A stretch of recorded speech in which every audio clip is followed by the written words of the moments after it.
En el anterior video vimos cómo los falsos profetas que hoy en día proliferan son idénticos en doctrinas y comportamientos a los falsos profetas del Antiguo Testamento. Pero ¿por qué la iglesia es engañada por estos hombres que dicen hablar en nombre de Dios?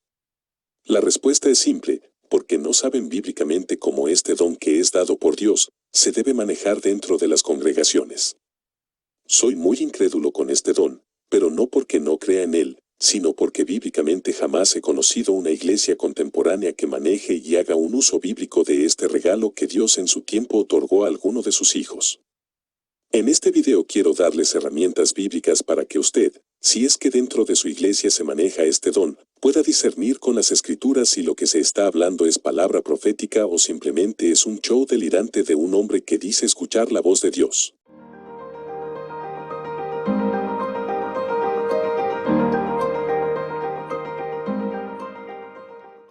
Antes de entrar en materia, quiero dejar en claro mi postura personal bíblica con respecto a este don, apelando a aquella frase reformada que dice, cuando la Biblia habla, Dios habla, afirmo y creo entonces que el don de profecía es simplemente el don de entender y explicar correctamente lo que Dios en su revelación final y perfecta, que son las Escrituras, ha plasmado.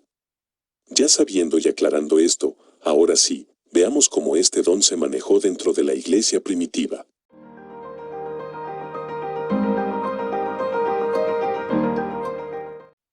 Cada vez que los profetas bíblicos iban a hablar de parte de Dios tenían solo dos frases introductorias. Así dice el Señor, o esto dice el Espíritu Santo. Luego de decir alguna de estas frases, predecían lo que iba a pasar en el futuro, o en el caso del Nuevo Testamento, estaban citando alguna porción de las Escrituras del Antiguo Testamento. Saber esto es muy importante, porque hoy en día los falsos profetas afirman que Dios les habla de diversas formas, incluso hay una falsa profeta que dice que Dios le habla a través de los billetes.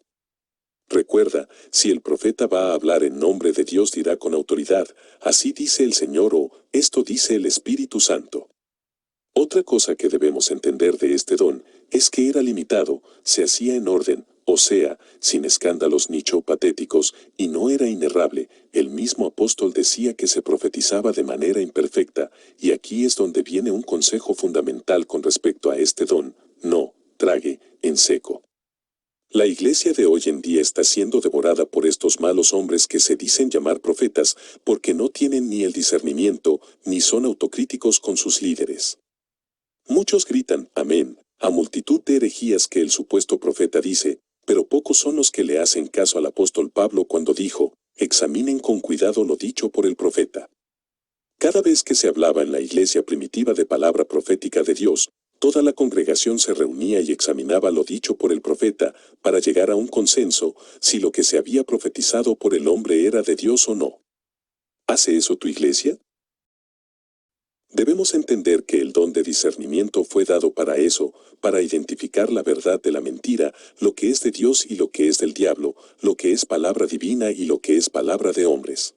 Hoy se hace un excesivo uso del don profético, pero poco o nada se usa el don del discernimiento.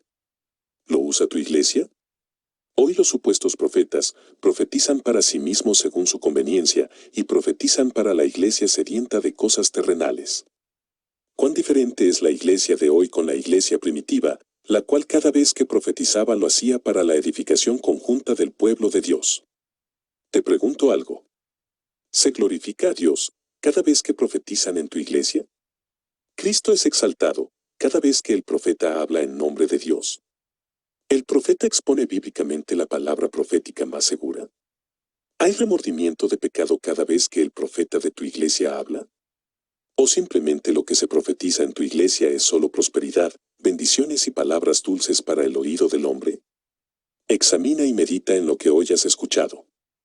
Dios te bendiga.